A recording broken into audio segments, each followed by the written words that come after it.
Ntar saya make sure dulu ini apa suka mati lampu ini apa suka mati ini ntar ya.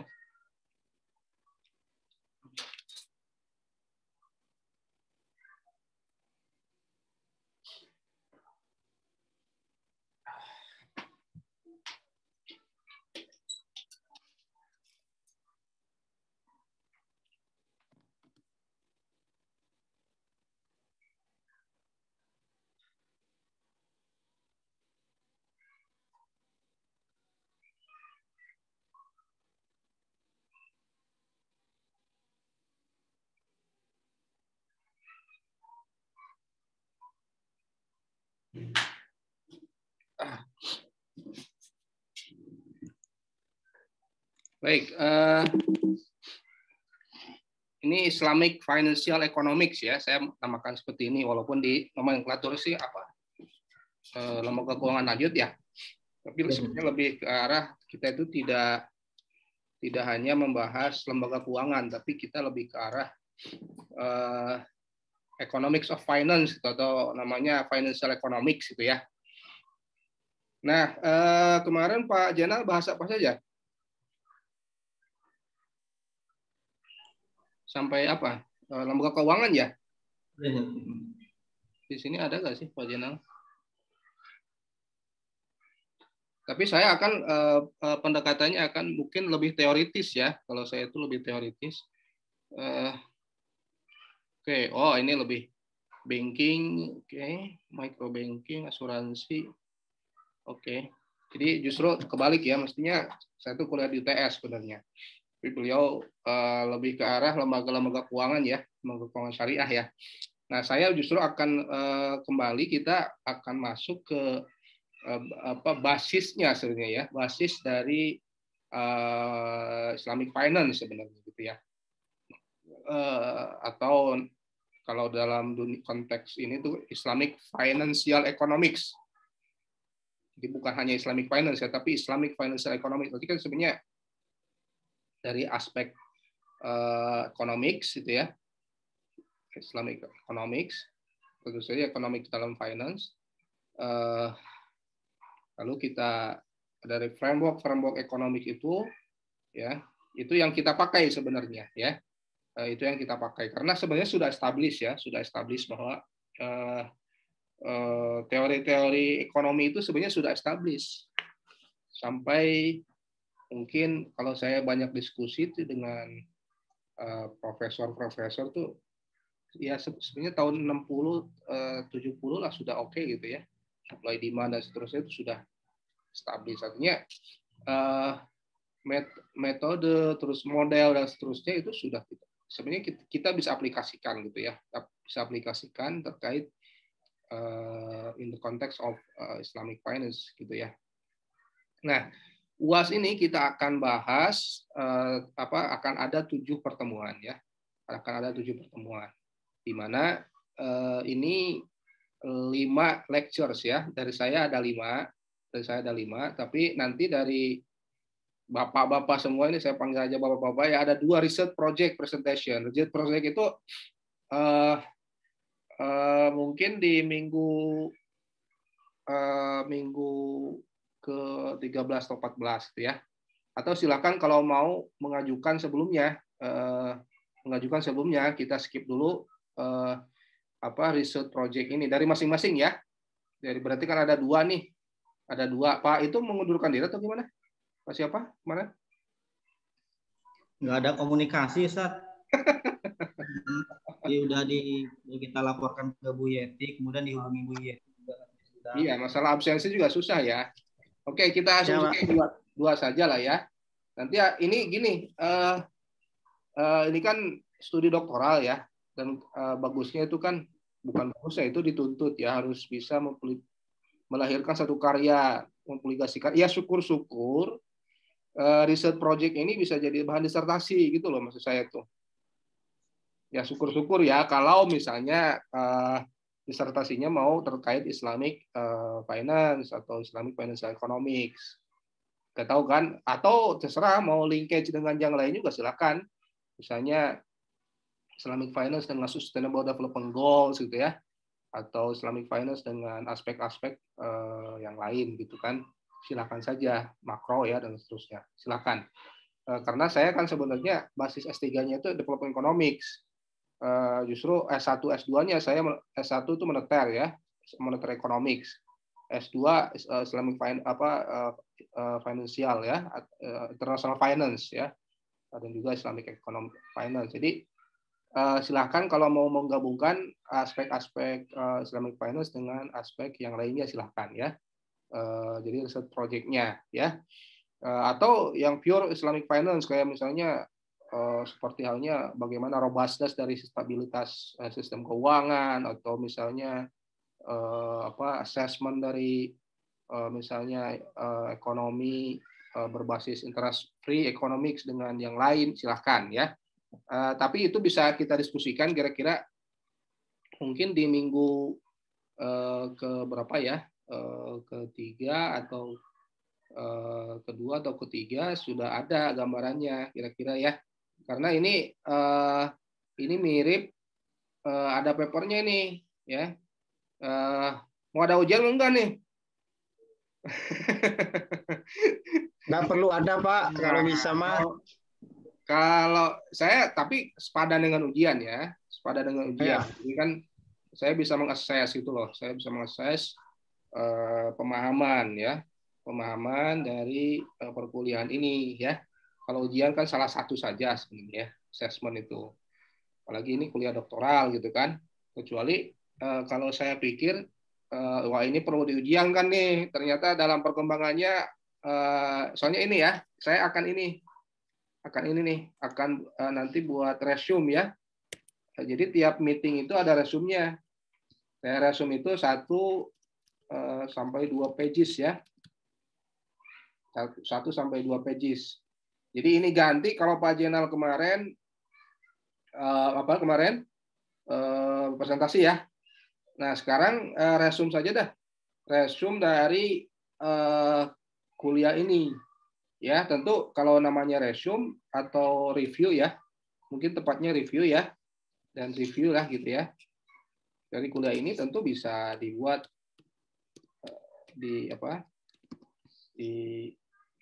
dipadankan dengan analisa yang lain misalnya ya. Kalau ada konteksnya, ada assessment atau misalnya empirical evidence ya terkait perkuliahan yang sudah kita bahas, itu lebih bagus ya. Terus 1-2 halaman itu formatnya ya tentu saja Word ya, jadi tulisan yang rapi gitu ya, yang artikel lah gitu ya, artikel. Dan itu kalau bisa dan akan sangat bagus kalau misalnya mau diterbitkan di media daring atau at least blog sendiri lah gitu ya, at least blog sendiri kan bisa kan, atau di Facebook ya silahkan gitu kan. Artinya kita sudah satu memahami, yang kedua mencatat gitu kan, yang ketiga mensintesa dari yang perkuliahan ini, kemudian kita showing up ya kepada masyarakat gitu ya. Jadi ada unsur knowledge capture-nya gitu ya, kita memperoleh knowledge, terus kita mensintesakan, dan ada unsur diseminasi kan. Nih Pak Bu Said kan rajin nih upload di Facebook ya atau di mana gitu kan. Nah sekarang sudah silakan misalnya di blog atau Kompasiana atau apalah gitu ya terkait isu perkuliahan. Jadi berarti ada 5 ya, resume ini berarti ada 5 ya. Nah yang project-nya tentu nanti ini bebas ya. Ini bebas, bahkan tiap pertemuan didiskusikan, silahkan ya. Kalau misalnya ada perkembangan. Jadi ini saya ini kan PhD itu sebenarnya risetnya harus kuat ya, domain risetnya harus kuat. Dan kita harus bisa mengimplementasikan apa yang sudah kita gali dalam ini untuk bisa kita mengantarkan, kita bisa lebih mandiri dalam riset gitu ya. Jadi syukur-syukur ini bisa jadi bahan riset ya. Kalaupun tidak jadi bahan riset, saya akan dengan senang hati, misalnya kita riset independen di luar konteks PhD ya, misalnya tulis barang ya, kita terbitkan di Scopus lah gitu ya, Scopus Q2 lah minimum gitu kan, atau Q3 atau Q2 lah, saya bisa kita usahakan gitu kan. Jadi kan benar nggak, Bapak saya seneng nggak kalau tulis Scopus kan sudah punya Scopus sekarang? Belum Pak, senang sekali kalau masuk Scopus itu Pak. Hanya jadi saya udah ada 6 atau 7 gitu ya, dan termasuk yang terkait Islamic Finance ini. Jadi saya lebih baik seperti itu gitu kan, lebih baik seperti itu. Jadi semakin awalnya semakin bagus nih riset project ini, ya assessment ya, assessment terkait Islamic Finance ya, tuh ya. Ini paham ya? Jadi ini sebenarnya riset project ini mempresentasikan papernya ya, papernya mungkin ya 15 halaman lah gitu ya, 15 halaman, tapi nggak tiap minggu ya. Jadi yang tiap minggu ini resumnya ya, resum kuliah, tetapi ini artikel ya, sudah tulisan yang mengalir gitu ya, tulisan yang mengalir yang itu bisa kemudian diseminate ya, diseminasikan di blog atau media sosial, syukur-syukur koran ya, koran daring kan banyak tuh kayak Syariah News itu kan, itu gampang. Kalau mau bisa di-share ke saya, nanti tinggal saya kasih ke Bu Laili atau siapa di XR kan kita sudah punya agreement, jadi udah pasti terbit gitu. Kalau mau silahkan ya. Jadi kita tiap minggu bisa ada Syariah News tuh kalau mau gitu, atau yang lain gitu ya. Jadi saya sih gitu aja dah, ada impactful gitu loh, bukan hanya ke kita gitu ya. Paham ya? Jadi sudah clear ya. Ini sebagai pengganti ujian gitu kan, sebagai pengganti ujian. Nah terutama yang ini yang research project ini ya. Kalau ini kan nanti lebih ke sintesa kita gitu, pemahaman kita gitu. Ya. Jadi kelihatan nih dari tulisan bapak-bapak ini nih, pemahaman dan juga sintesa dari kuliahnya seperti apa. Nanti kelihatan saya menilai itunya. Ya. Kan nggak usah close book kan? Kan ininya close book kan, yang jadi momok itu kan close book. Yang jadi momok tuh close book. Saya pernah jahilin tuh orang Gottingen dulu. Terus ini saya buat close book, dia pusing dia. Orang Gottingen kapan lagi kan ngerjain orang bule gitu kan. Tapi ya kalau itu seperti itulah ya. Yang penting kita bisa mandiri dan betul-betul pemahaman itu bisa kita raih dengan berbagai macam metode. Ini salah satu cara bapak-bapak itu bisa paham gitu ya. Jelas ya?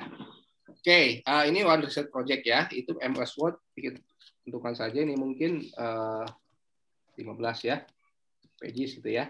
Ini format seperti kalau metodologi penelitian kan ada tuh kuliahnya sampai bab 3 gitu ya. Bab 3 ya, syukur-syukur lebih dari itu silahkan kalau udah bisa ngitung sendiri. Kalau tahun lalu sih kayak Bu Ranti dengan siapa Bu Dita ya, itu ada sampai ada hasilnya gitu, sudah sampai hasilnya ya, bagus juga sih, bahkan kayaknya jadi bahan disertasinya gitu kan. Apalagi nanti kan sudah punya pembimbing sekarang? Belum. Mbak, belum. Nah itu pembimbingnya karena ini S3 IE ya, S3 IE konsentrasi XR, kadang kemungkinan pembimbing satunya mungkin dari IE, pembimbing satunya dari IE kemungkinan ya. Berarti pembimbing kedua atau kedua mungkin dari XR gitu. Tapi itu kebijakan IE, kita hanya memfasilitasi di kuliah-kuliah konsentrasinya sebenarnya kalau dari XR itu. Dan sebenarnya kalau saya pun orang IE juga, jadi nggak usah khawatir lah ya. Oke. Pak Irfan mau nanya, 2 riset project itu masing-masing orang 2 riset project atau masing-masing 1 riset project? Oh ini untuk 2 orang? enggak, satu-satu. Ini ya. Ini satu-satu. Ini kan terkait meetingnya ada 7 kali. Jadi 2 itu karena ada 2 orang di sini kan. Oke. Ya, baik Pak, terima kasih. Tiap orang nanti di minggu ke-6 dan ke-7 itu satu sesi itu ya. Lalu kita diskusi banyak untuk bisa memperbaiki riset project itu. Jelas ya? Ya kalau bisa bahasa Inggris.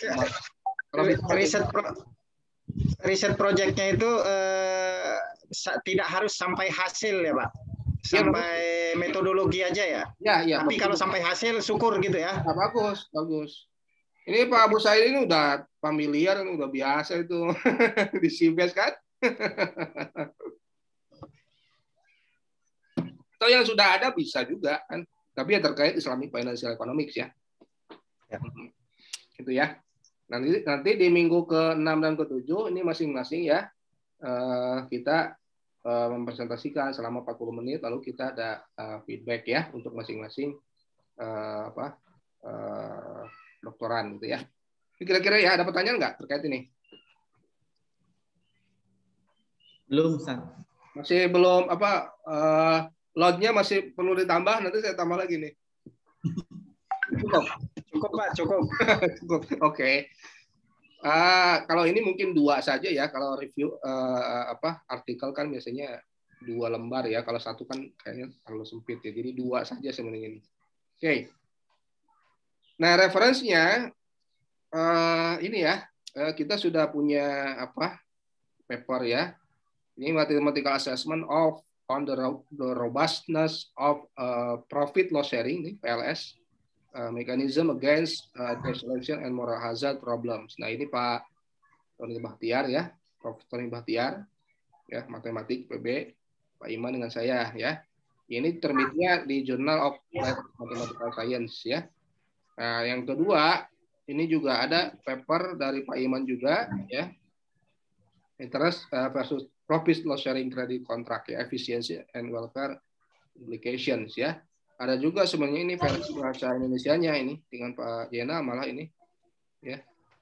Keunggulan sistem keuangan berbasis bagi hasil dan implikasinya pada distribusi pendapatan ya. Jadi kita akan melakukan proving ya. Melakukan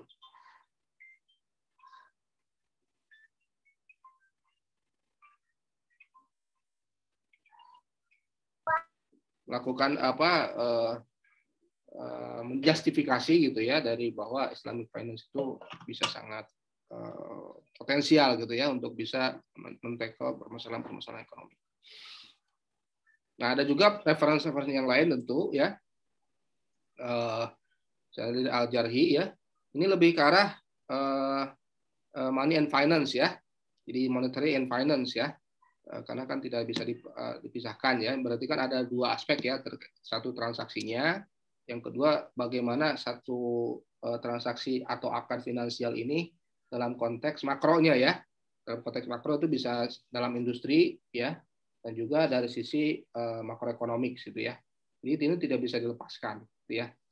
Nah, ini kira-kira paper yang bisa kita rujuk gitu ya untuk bisa memahami kira-kira apa sih behind ya Islamic finance ya, atau Islamic financial economics.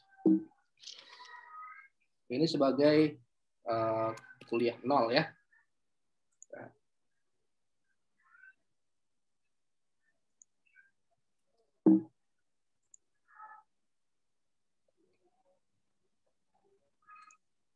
Baik, kita sekarang akan masuk ke materi ya. Ke materi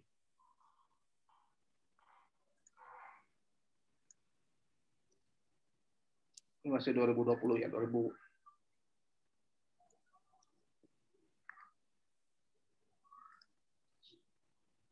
Jadi kita akan sekarang bahas Islamic atau Economic Theory of Islamic Finance.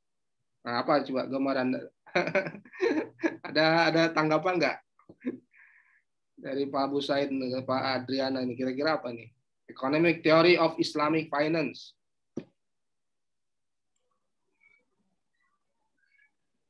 Belum ada, Ustaz. Ada. Pak Abu Said ada tanggapan? Economic Theory of Islamic Finance. Mute.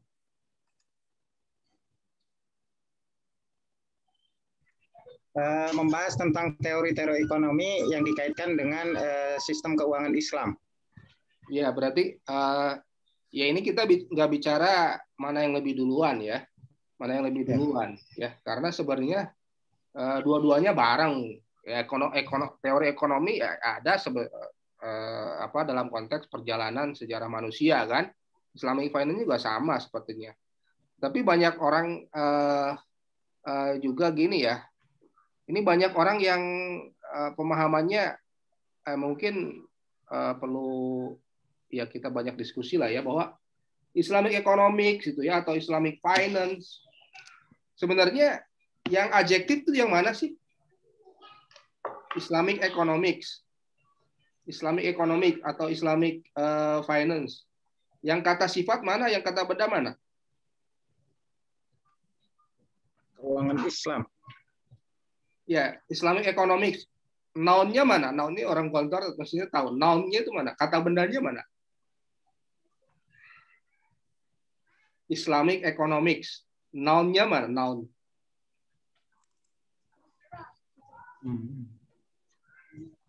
Ada adjektif, ada noun di situ. Atau Islamic finance. Noun-nya kan finance kan? Kata bendanya kan Islamic. Ya. Finance itu benda. Ya. Islamic itu menjelaskan tentang finance. Iya, itu adjektifnya. Benar nggak? Ya. Kata sifatnya. Ya. Al-iqtisadul islami gitu kan, al-iqtisadul islami gitu kan. Jadi sifatnya itu al-islaminya. Benar nggak? Iqtisad itu benda, artinya gini, kalau konteks bahasa Indonesia yang diterangkan dan menerangkan. Yang diterangkan itu siapa? Kata bendanya kan? Benar nggak? Yang menerangkan pada kata sifatnya. Benar nggak? Ini misalnya Pak Bu Said gitu kan. Rambutnya pendek gitu kan. Pak Bu Said rambutnya pendek kan sifat gitu kan, atau ganteng lah gitu. Pak Bu Said ganteng gitu kan. Ganteng ya sifatnya, benar nggak? Benar nggak? Pak Bu Said bendanya ya, ganteng itu kan yang menyifati orangnya atau menyifati bendanya. Nah ini banyak yang clear sekarang itu malah. Jadi Islamic economics itu nggak belajar ekonomi gitu loh, belajarnya dalil-dalilnya, padahal teori ekonomi itu sudah established. Ya, sudah established. Jadi orang ya nggak apa-apa lah penekanannya mungkin dari orang-orang fikih atau apa, silakan pendekatannya fikih. Tetapi kalau ya Anda sekalian kan di sini doktor in economics kan, jadi noun-nya itu economics loh, Islamicnya itu adjektifnya itu yang menyipati gitu kan, yang menyipati ekonomi. Yang kita usung itu adalah ekonomi yang berlandaskan ya, yang berlandaskan nilai-nilai Islam.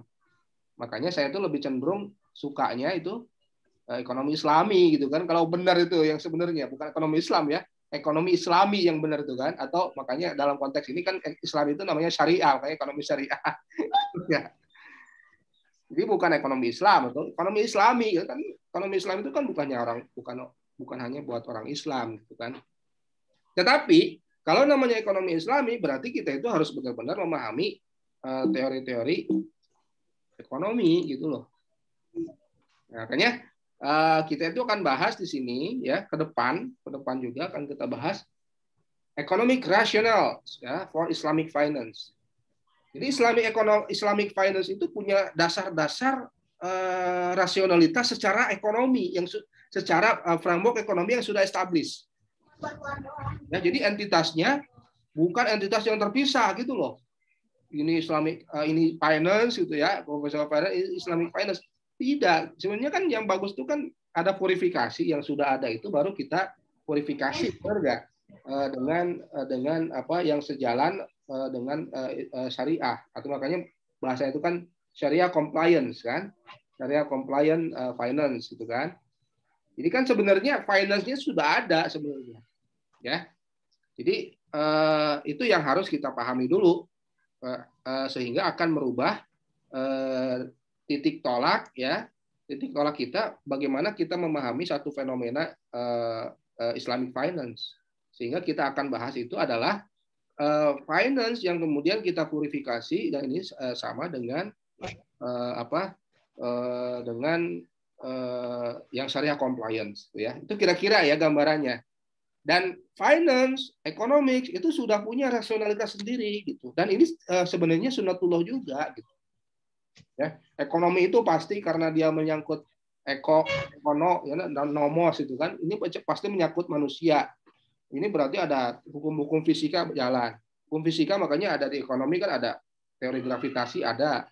Karena apa? Ya manusia kan orang fisika kan. Kita orang fisik. Jadi hukum-hukum fisika masih kita pakai ya. atau misalnya dalam perdagangan internasional kan, orang negara yang dekat, yang dekat tentu saja interaksinya lebih banyak dengan negara jiran tuh, itu kan konsep fisika sebenarnya. Betul nggak? Tetangga kita, bahkan dalam Islam kan tetangga terdekat kan, yang harus kita muliakan terlebih dahulu. Itu kan sebenarnya konsep fisika. Karena apa? Ya dia lebih dekat, energi juga bisa saling bertukar gitu kan. Nah, itu kemudian dalam ekonomi juga dipakai gitu. Ya.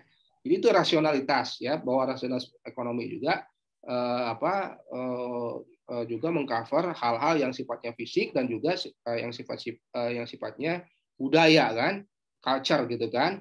Itulah yang kemudian melahirkan economics gitu ya, economics. Nah, kita itu sekarang fokusnya adalah bahwa kita itu ternyata ya, bahwa rasionalitas ekonomi itu sangat bisa menjustifikasi hebatnya ekonomi Islam gitu loh, Islamic finance, atau keunggulan, bukan hebatnya kalau terlalu ini ya, superior ya, keunggulan Islamic finance dibanding yang lain.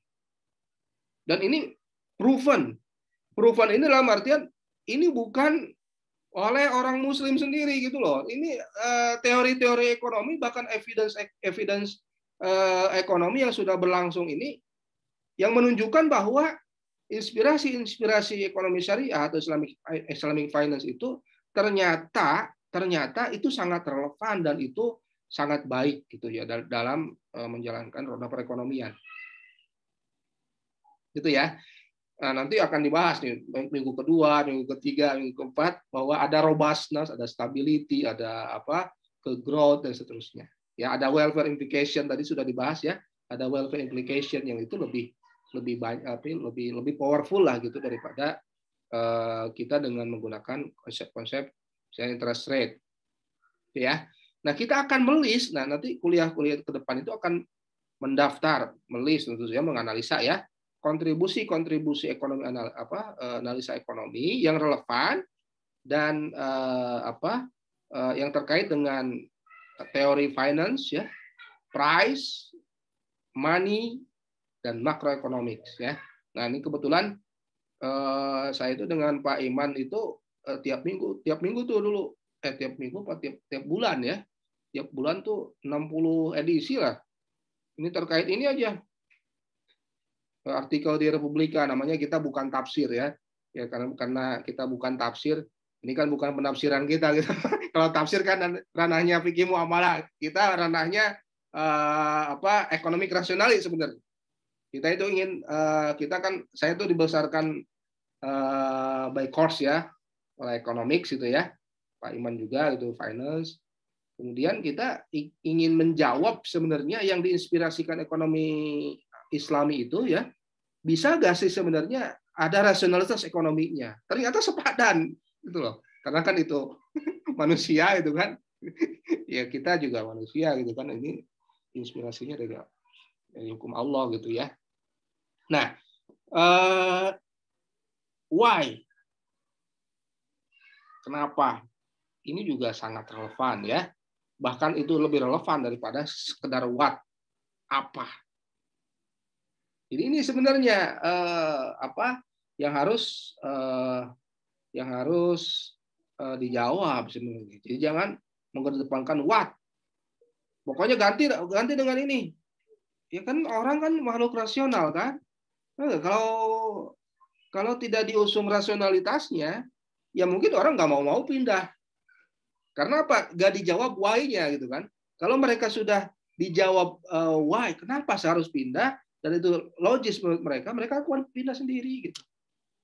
Ya masyarakat itu kan. Jadi sebenarnya yang diusung itu harus sekarang sudah why.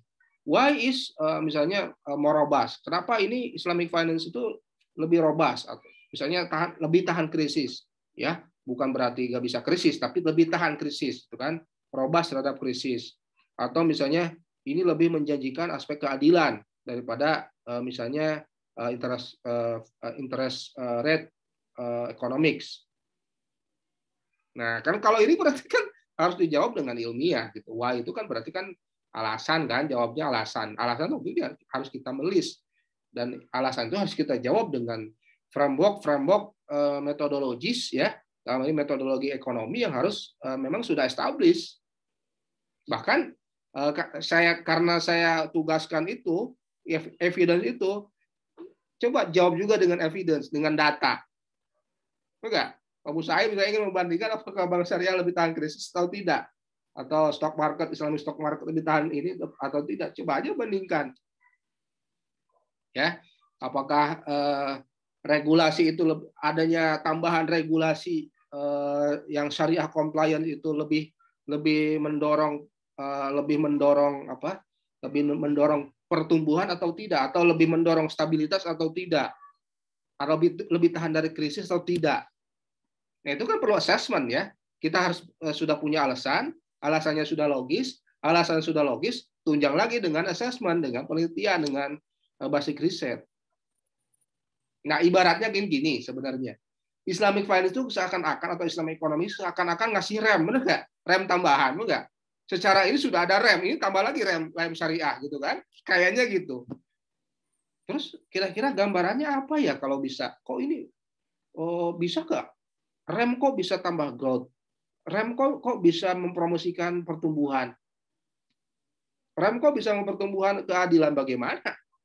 Analoginya gampang. Analoginya ibarat kita punya rem mobil kan? Kalau rem mobil, benar nggak? Kita berani berkendara mobil, tentu saja karena mobil ada remnya, bukan? Kalau nggak ada remnya kan kita nggak berani, walaupun mobil Ferrari misalnya masuk jalan tol, tapi ini Ferrari 1 miliar misalnya, kita jual cuma 50 juta, tapi nggak ada remnya. Langsung kita nggak mau kan? Ya itu intinya gitu. Artinya rem itu justru akan bisa mempromosikan growth, dan itu confidence kita itu bisa melaju di jalan raya atau apalagi di jalan tol kalau ingin lebih kencang. Kita berani menggas itu karena ada rem. Itu kira-kira ya. Jadi itu kenapa why itu adalah penting ya. Kenapa why itu adalah penting. Jadi harus rasional. Yang kedua harus ada justifikasi assessment ya, secara ilmiah dan juga secara evidence ya, secara research ya, dikemukakan. Ini yang kurang sebenarnya. Ini yang kurang dilakukan oleh praktisi ekonomi Islam. Ya, ini yang kurang. Makanya paslah kalau di doktor ekonomi di IPB gitu kan, IPB kuat kuantitatifnya gitu kan, assessment risetnya kuat gitu kan. Nah, tinggal tunjukkan. Jadi kita tidak hanya mempromosikan what-nya, ini beda. Tapi juga ini kenapa kita harus ini tentu saja dengan analisa ilmiah gitu kan, dan assessment yang lain. Gitu ya. Jadi kita nanti itu akan bahas concise model for our Islamic economic system ya. Jadi kita akan membahas model-model ekonomi yang sudah ada itu sebenarnya ini bisa sangat relevan, dan itu bisa menjadi alasan why kita itu harus choose ya Islamic finance atau Islamic economics gitu ya. Ya. Itu kira-kira gambaran kuliah kita selama 7 minggu, 7 pertemuan ke depan. Ya. Nah, kenapa why itu sangat penting? Ya, tentu kita nanti akan membahas model-model yang bisa membedakan ya, dan bisa memilah keuntungan apabila kita mengimplementasikan Islamic finance. Bahkan secara lebih makro lagi atau secara lebih regulasi, ini bisa menjadi kandidat ya untuk bisa mereformasi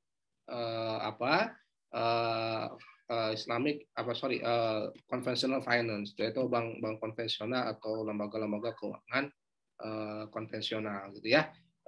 Bahkan secara lebih makro lagi nanti akan bisa membuka jalan yang lebar sekali bagaimana nanti reforma dari sisi moneter ya, bahkan sistem ekonomi secara keseluruhan ya, sistem ekonomi secara keseluruhan. Jadi kita itu harus tahu dulu why-nya ya. Why. Kalau kita tidak tahu bagaimana kita mau ajukan ini berbeda gitu ya. Selama ini kan masih dianggap sama saja, bahkan tidak efisien, benar nggak? Nabung di bank syariah lebih mahal daripada bank konvensional, enggak? Ya sampai sekarang kan seperti itu. Ya, itu harus kita ulas nanti alasan-alasan di balik hal tersebut. Ada pertanyaan? Silakan kalau ada pertanyaan bisa ini ya, bisa.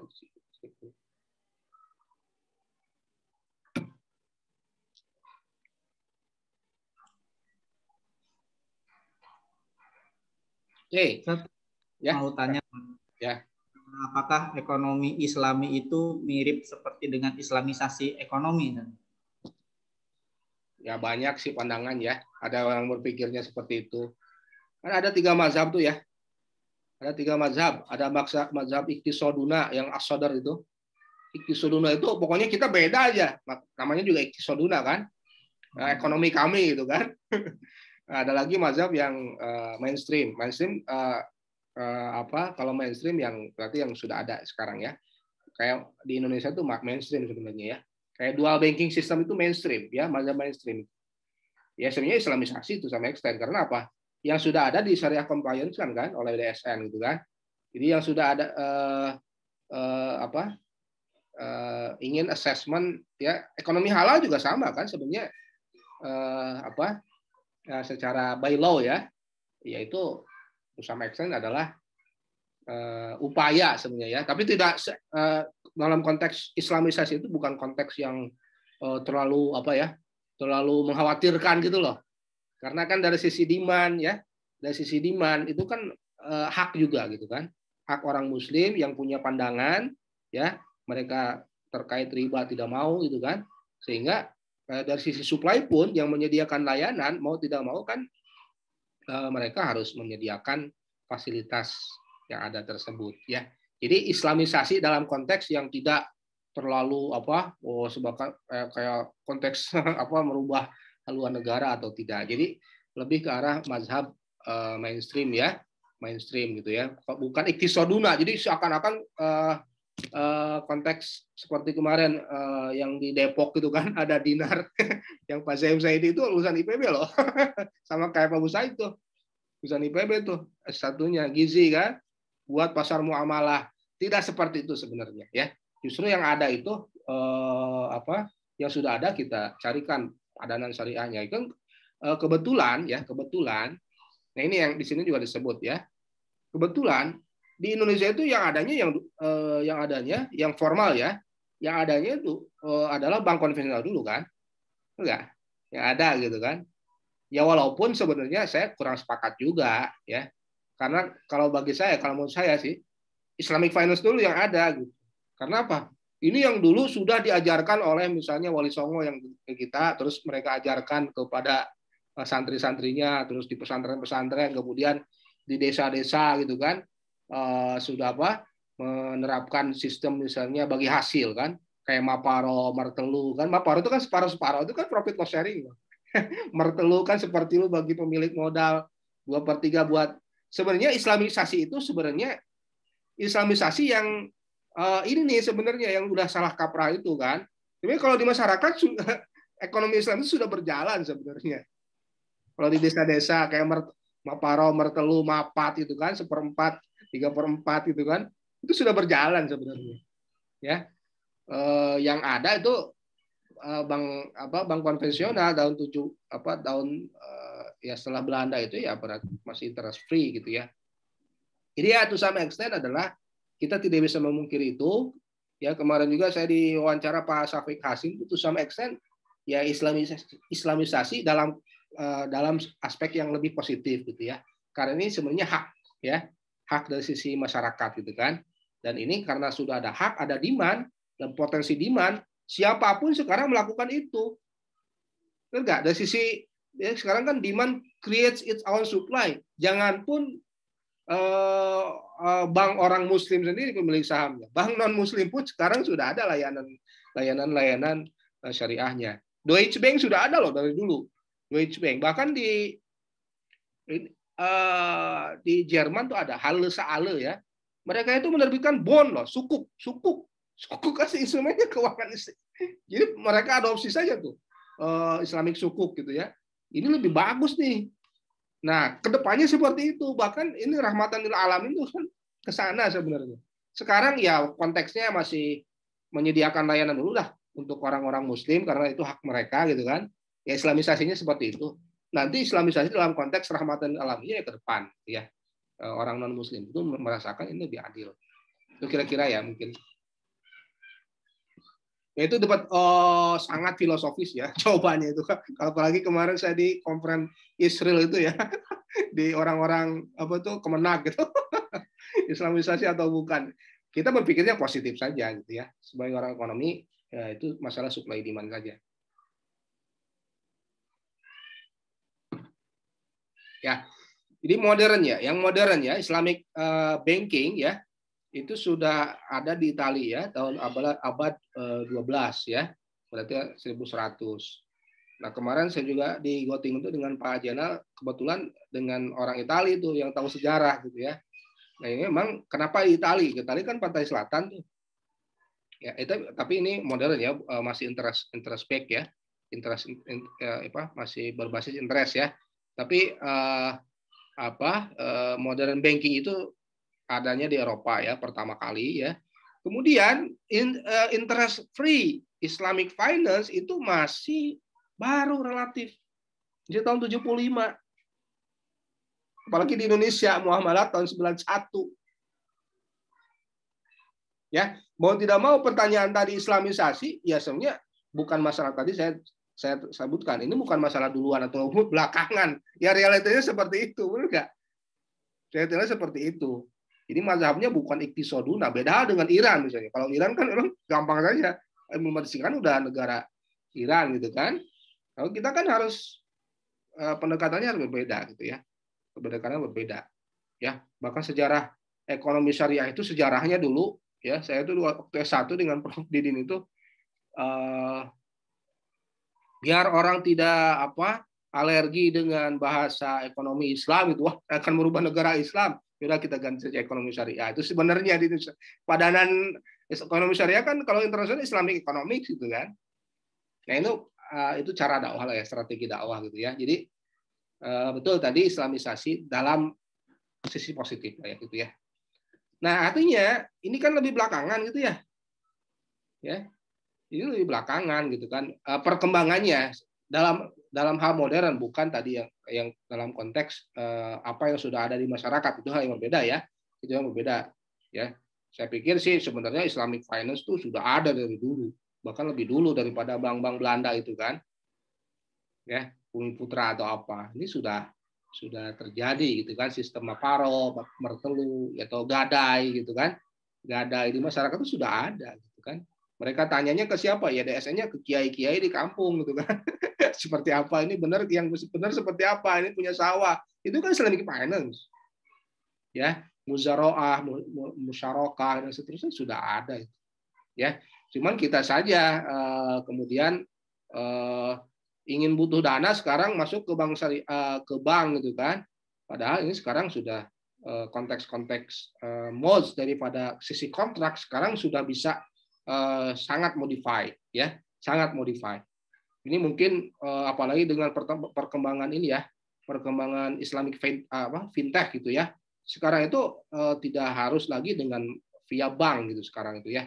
Bisa sekarang misalnya melalui misalnya iGrow ya. iGrow itu apa? Atau Itani gitu kan. Nah, kita ke mereka itu basisnya mudharabah. Mereka ke ini musyarakah atau muzaroah. Jadi yang complicated memang banknya itu ya. Banknya itu kan, bank itu punya aturan Basel 1, Basel 2 gitu kan, standar akuntansinya yang itu susah gitu di trace untuk equity base ya. Untuk equity base susah. Kalau Islamic finance kan sebenarnya 3 hal itu ya. Equity base gitu ya, atau trade base atau service base. 3 hal itu kan sebenarnya. Equity base yang mudharabah, atau trade base itu berarti murabahah gitu kan, atau service base ijarah. Itu aja sebenarnya. Nah, kalau ini diterapkan dalam konteks modern banking ya yang punya aturan Basel 1 dan seterusnya, itu tidak bisa karena bagi mereka itu harus ada monitoring, harus ada tiap bulan itu harus ada balik repayment ya yang tiap bulan gitu kan. Jadi ke depan ini akan bisa menjadi arus baru sebenarnya ya, dengan mode-mode yang bukan sifatnya menggunakan interest ya. Jadi kan ke depan itu sudah bisa kita tawarkan gitu ya. Sukuk kan trade base ya, atau itu murabahah gitu ya, atau bisa juga ijaroh gitu kan. Jadi tetapi dengan maturity yang bisa kita atur kan, disesuaikan dengan konteks nature of business-nya gitu ya. Nature of business-nya. Kalau nature of business-nya bukan bulanan, ya tentu itu harus disesuaikan maturity dari akadnya kan. Tidak bisa bulanan lagi kan, benar nggak? Tidak bisa bulanan lagi.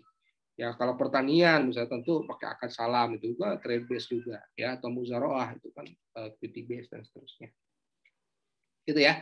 Jadi kira-kira Islamic finance itu ya menggunakan produk itu dengan banyak kontrak ya, yang tadi saya sebut. Ada yang setidaknya kontraknya itu trade base, equity base itu ya, atau service base. Itu aja 3. Ya, dasarnya itu 3 ya. Yang walaupun yang sekarang masih banyak trade base ya, masih murabahah sekarang ya. BSM itu bank syariah murabahah semua ya. BSM bank syariah murabahah semua. PMI Bank Murabahah Indonesia ya, bukan mau lihat aja di statistik perbankan tuh pasti murabahah semua tuh. Mungkin 70-80% gitu ya. Ada mudharabah tapi depositnya, simpanannya. Jadi esensi ekonomi Islam sebenarnya mudharabahnya itu sebenarnya. Yang benar-benar nature ya, by nature itu sebenarnya ke sana. Ya bukan berarti haram, nggak boleh, tapi ya itu lebih mirip lah kepada installment dan seterusnya, lebih ke arah mirip kan interest gitu ya. Murabahah itu kan bisa lebih diatur seperti halnya Bank Mandiri punya Bank Mandiri dan punya BSM, bisa diatur mirip dengan induk banknya gitu kan. Kalau murabahah gitu kan. Tapi itu sebenarnya yang lebih bagus, yang lebih ini itu kan equity base ya. Oke. Nah, pertanyaannya adalah apa yang akan kita pelajari, yang bisa kita pelajari dari economic ya, teori ya.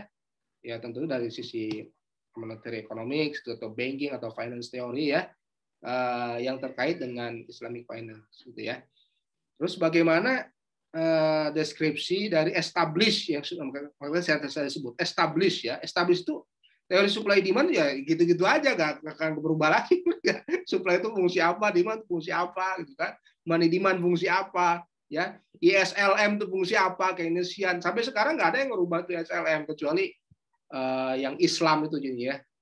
Demand for money-nya dirubah sedikit tapi konteks ininya sama. Kurvanya itu sama, Islam gitu ya. Bisa Anda baca tuh kuliah saya di mahasiswa S1 ya terkait ADAS ya. AD itu diturunkan dari IS, LM gitu ya. Nah, hanya itunya saja sebenarnya. Kalau establish teorinya ya sudah gitu, itu aja. Pasar barang, pasar jasa, pasar uang gitu kan. Terus ADAS ya. Itu kan nggak berubah lagi sampai kapan kayaknya. Itu manusia seperti itu ya. Nah, kita akan lebih spesifik lagi nanti deskripsinya seperti apa, lalu kemudian akan kita bahas apa sih keunggulan-keunggulan atau keuntungan-keuntungan dengan kita menerapkan Islamic finance. Nah, ini kan menarik bagi orang non-muslim pun menarik kan?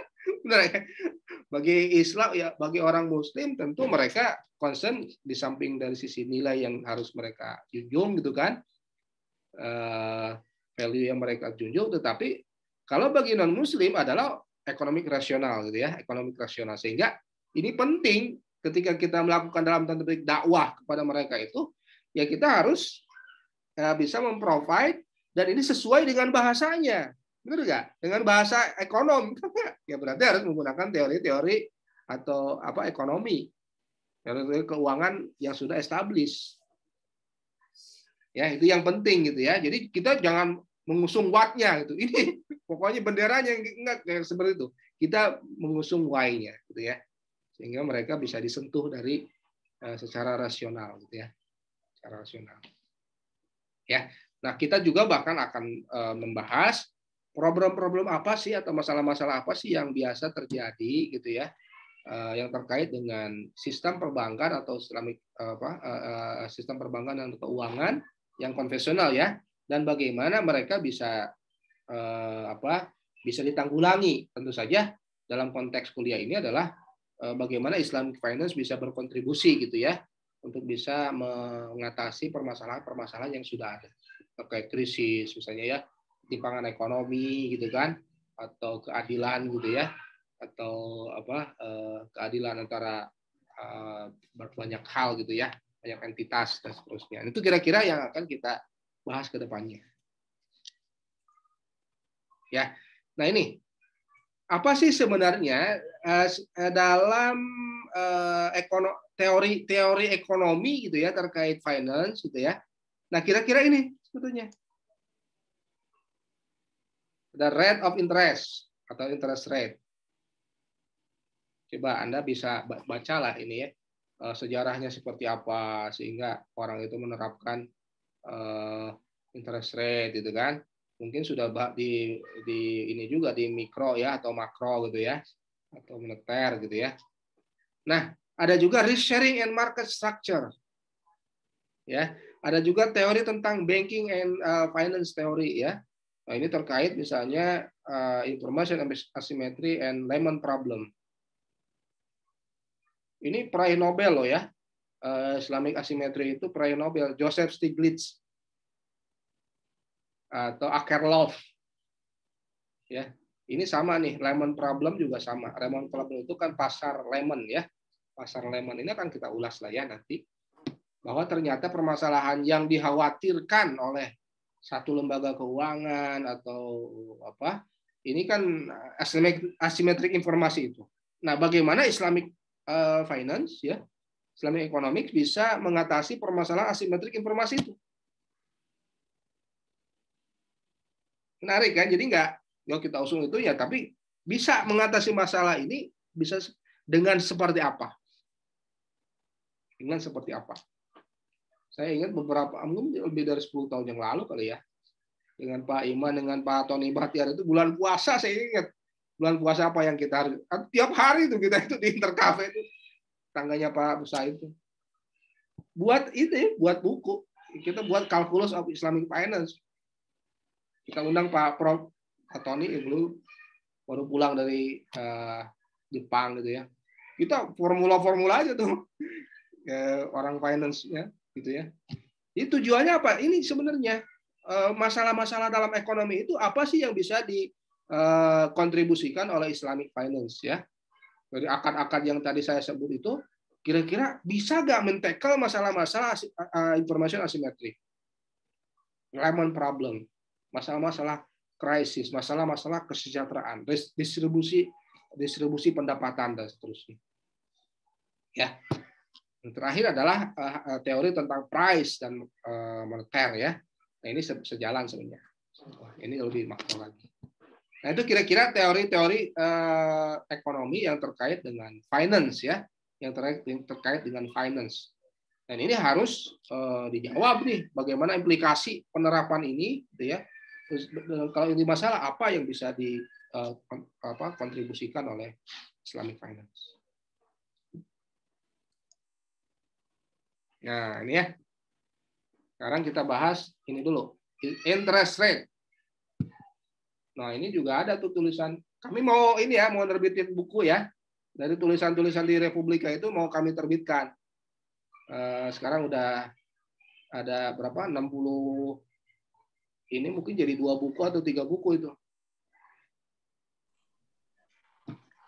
Jadi kalau Kang Adriana bisa 5 artikel kan enak tuh ya, bisa punya 5 ya. Kami sudah ada itu artikelnya ya, untuk masing-masing ini sudah ada kan ya, Islamic Finance ya. Nah, sebenarnya rule utama dari Islamic Finance itu adalah menghindari kita itu memperdagangkan present for future value, gitu kan? Itu yang tidak. Ini kan konsep interest rate sebenarnya. Jadi memperdagangkan present for future value itu at a premium dengan lebih plus premium, itulah interest rate-nya sebenarnya. Nah, Islamic Finance itu menghindari itu karena itu riba. Artinya debt kontrak yang plus premium, debt itu bukan nggak boleh. Enggak, debt itu bukan nggak boleh. Debt itu boleh. Tetapi plus premiumnya yang nggak boleh. Karena bakulu kordin jaro alainapan bahwa riba itu kan. Ya orang usul fikihnya seperti itulah bilangnya. Apa Adriana dulu di Gontor kayak gitu. Jadi debt plus premium present for future money at plus premium itu yang tidak boleh. Itu intinya. Ya, debt kontrak silahkan. Tetapi balikin lagi. Sama nggak antara utang dengan pinjaman? Sama nggak? Utang dengan pinjaman sama nggak? Sama, Pak. Masa? Sama ya? Kalau saya minjam ini apa nih? Ini balikin lagi gak berkurang ya nilainya ya? Atau gak bertambah nilainya kan? Ini aja kan? Enggak, pinjam, balikin lagi. Itu minjam. Tapi ngutang sebenarnya minjam untuk aset finansial.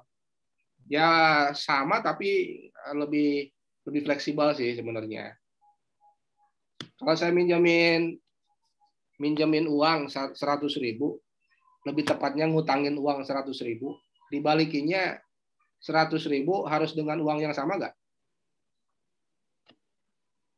Uangnya nggak sama tapi nilainya harus sama. Ya berarti bukan pinjaman. Kalau pinjaman harus sama uangnya dengan seri yang sama. Makanya utang. Yang penting utang itu nilainya sama, balikin. Ya, serinya beda nggak apa-apa. Tapi kalau mobil coba mau nggak? Saya pinjemin mobil serinya 14. Saya kan. Nah, balikin serinya beda. Mobilnya sama nggak bisa. Pinjaman harus sama kalau pinjaman barang ya. Tapi kalau ngutang boleh. Kalau ngutang, masalahnya kan pertanyaannya nilainya itu nilai nggak ada nanti bakal itu. Kalau nilainya itu yang jadi pertanyaan Pak Iqbal, nilai real atau nilai nominal dah pada saat pengembalian itu? Nominal ya. Nominal.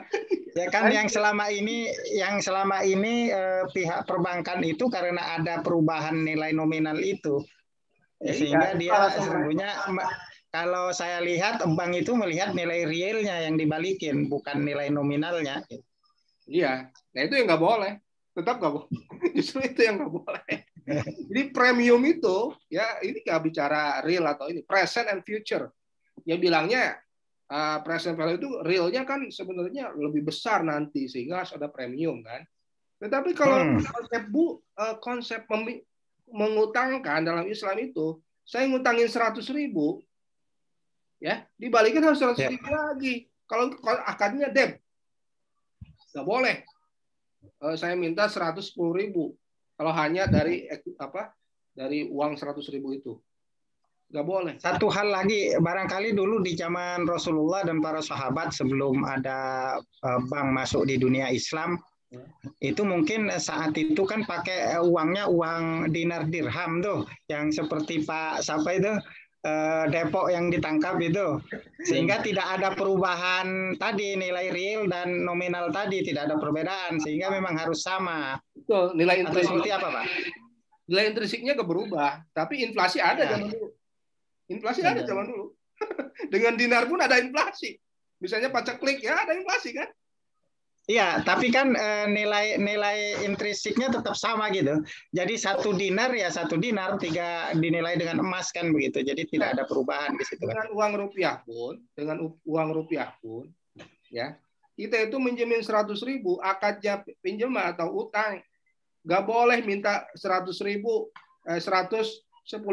bulan depan. Riba itu. Iya. Ya ngerti itu, paham itu. Kita sepakat ya. Benar nggak? Sepakat itu. Iya kan nggak Coba boleh. seandainya rupiah itu nilai intrinsik sama nilai nominalnya sama, itu mungkin nggak ada itu sistem bank kali ya. Iya, itu Minta gitu kan sama kan. beda lagi ya. Tapi tetap itu pun ya kalau misalnya kita minjemin 1 dinar ya 1 dinar juga. Ya, ya. Jadi kan kita nggak lihat bendanya atau jenis mata uangnya apa. Pokoknya nilai legalnya sama gitulah. Itu nggak boleh dibedakan, nggak boleh di Nilai nominalnya berarti Pak ya yang dilihat ya. yang dilihat. Ya, karena kalau ada tambahan dari situ itu riba. Mau terserah itu uangnya apa disebutnya bahasanya itu barang ribawi kan disebutnya. Barang yang turun nilainya gitu kan kalau fiat money itu kan, atau barang yang itu juga sebenarnya emas juga bisa juga fluktuatif sebenarnya ya. Jadi kalau kita bicara teori inflasi, sebenarnya inflasi dalam Islam itu bukan berarti dinar itu bebas inflasi loh ya, bukan berarti bebas inflasi. Tapi inflasi kan bisa juga dari sisi supply kan kayak pacaklik itu, ya. Tetapi itu menghilangkan satu sumber inflasi yang karena itu seniorage ya, menghilangkan salah satu sumber saja. Kalau misalnya ada sistem begini Pak, dulu di kampung saya itu jalan, jadi dia tidak pinjam uang tapi pinjam emas. Pinjam emas, kemudian emas itu dijual, dapat uang begitu. Nah, ketika mengembalikan pada orangnya harus dengan emas juga yang nilai itunya sama. Itu gimana Pak? Silakan, nanti minjam emas kan? Iya, minjam emas. Silakan aja. Jadi nggak masalah ya, walaupun saat mengembalikan kita harus membeli emas harganya yang sudah naik gitu ya. Iya. Minjam emas lo ya, minjam emas lo. Iya, pinjam emas. Bukan sesuatu yang dihargai emas, nah itu nggak boleh. Iya, betul. Nggak boleh, itu berarti kita sama saja premiumnya itu didasarkan dengan fluktuasi nilai emas, itu yang nggak boleh. Tapi kalau emas ya balikin emas lagi 10 gram, balikin emas itu boleh kalau itu. Ya. Iya, Ustaz ya. Luar negeri pakai dolar. Ya, dolar boleh, itu syarat kan kayak gitu. Boleh. Ya dolar juga sama kan. Kita nggak lihat nilai dolar kapan, pokoknya balikin dolar lagi gitu kan. Oke. Ya, ini konsep dasar sebenarnya ya, bahwa yang namanya kan interest rate itu kan awal ini bisa dicek ya. Kenapa sih orang itu senang harus memperlakukan interest rate? Ya karena tadi itu alasan yang tadi disebut ya. Tetapi itu bukan jadi alasan sebenarnya.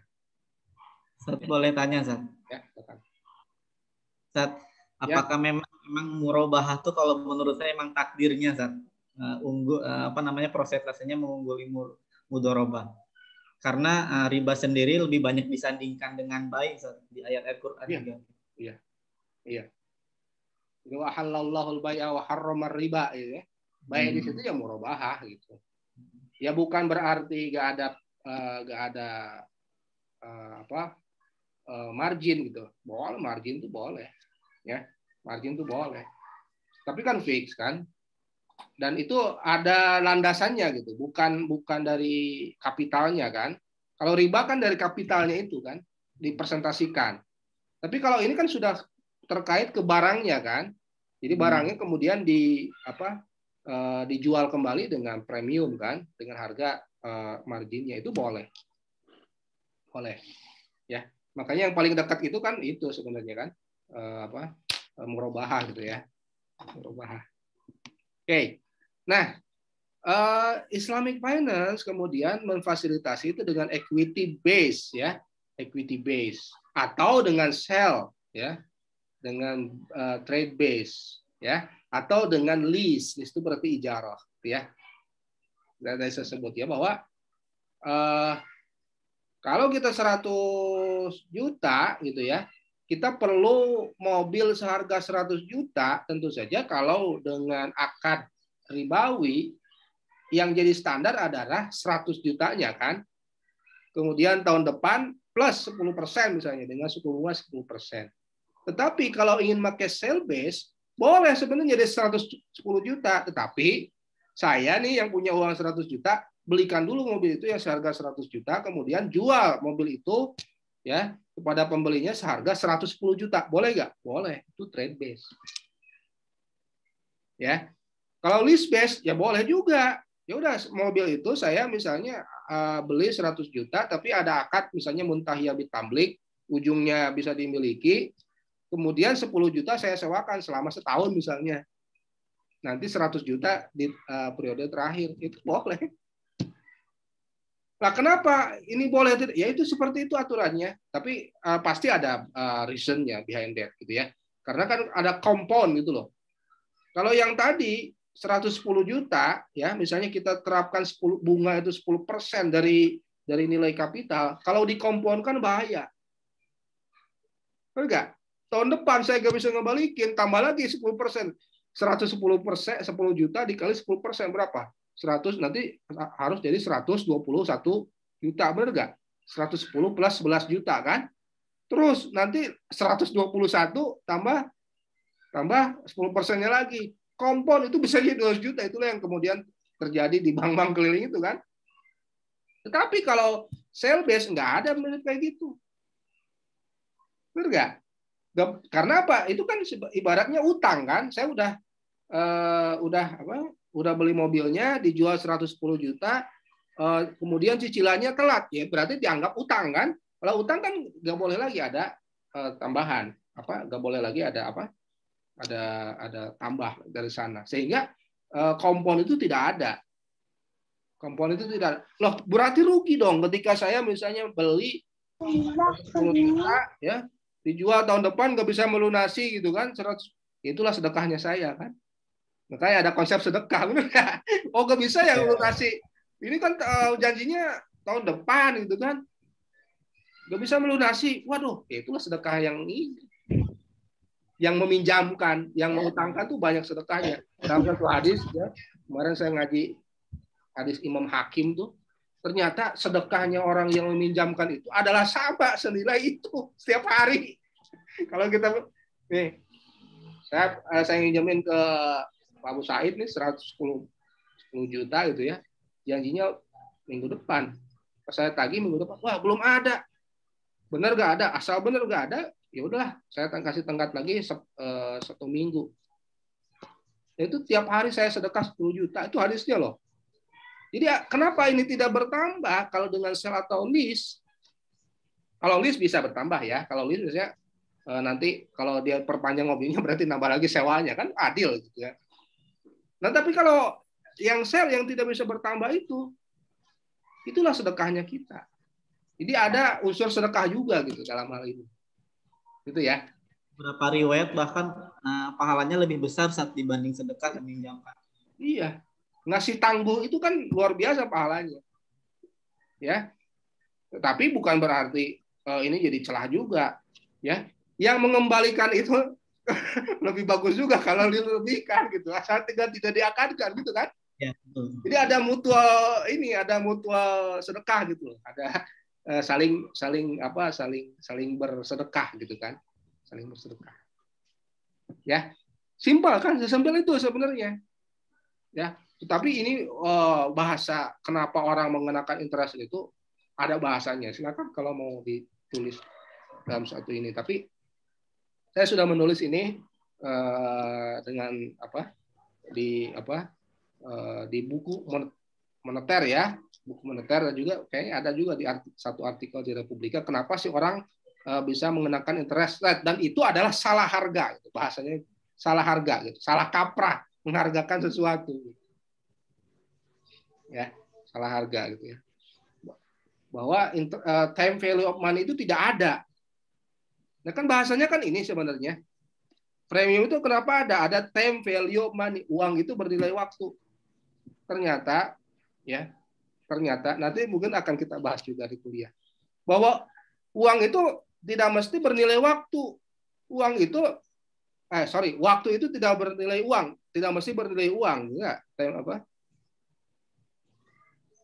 Waktu itu kalau bisa jadi uang jika dan hanya jika dia digunakan untuk hal produktif. Karena fungsi produksi itu adalah Y dan K. Y sama dengan F, KL gitu kan. Ada nggak time di situ? Nggak ada kan time-nya. Gitu ya kira-kira. Banyak yang salah kaprah gitu ya. Dan itu dijawab dengan teori ekonomi yang sederhana sebenarnya, bahwa future value itu bisa berbeda jika dan hanya jika dia digunakan untuk aktivitas produktif. Ini kan banyak sekali kegiatannya tidak produktif, bahkan dipremiumkan. Itulah yang menyengsarakan kan. Ya, kalau ingin mengkaitkan karena dia aktivitas produktif, saya tidak mau dong, masa gak ada premiumnya. Ya berarti pakai equity base. Ada orang punya 100 juta pinjam modal, ya udah saya kasih 100 juta, ya 100 juta taruh itu misalnya 50-50, ya hasilnya berarti profitnya yang kita bagi berapa terserah, mau dibagi 2, bagi berapa, kan adil kan, jadi nggak ada seorang yang dirugikan gitu kan, pihak yang dirugikan atau terlalu diuntungkan gitu kan. Pak Iqbal, apakah time value of money itu terkait dengan fungsi uang yang sekarang sudah menjadi produk, menjadi barang yang diperdagangkan, Pak? Beralih dari sebagai penyimpan nilai untuk berjaga-jaga, sekarang ada untuk tadi itu spekulasi. Ya, untuk spekulasi. Apakah dengan fungsi itu yang kemudian menjadikan sekarang seperti sekarang inilah gitu ya kondisinya gitu. Justru zaman dulu Islam, jadi sebelum ada muncul ide spekulasi itu kan hanya 3 fungsi uang itu, untuk berjaga-jaga, untuk penyimpan nilai dan lain sebagainya. Apakah terkait dengan itu? Ini jawabnya di sini deh.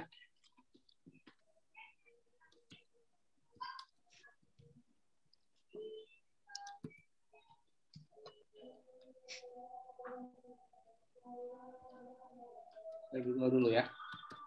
Ya. Bukunya masih lama terbitnya, buku antum. Ada lah. Saya kemarin udah ketemu Pak Iman, cuman kita cari penerbitnya. Insya Allah saya beli langsung. Kenapa nggak IPB Press, Pak? Bisa. Ada ini nggak? Link nggak? Ada. Nah itu ya. Apakah uang memiliki nilai waktu? Silakan dah. Itu Kompasiana, ada juga di blog saya, di Republikanya ada mestinya ya. Oke, siap. Atur nuhun, Ustaz. Makasih, Pak. Ini banyak sekali nih di blog saya ini, pricing mechanism. So, time value of money.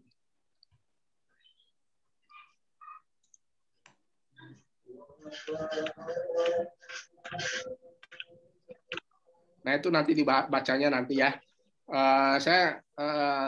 Itu jawaban kami itu jawaban dari sisi ekonom ya, dari sisi ekonom bukan dari sini ya.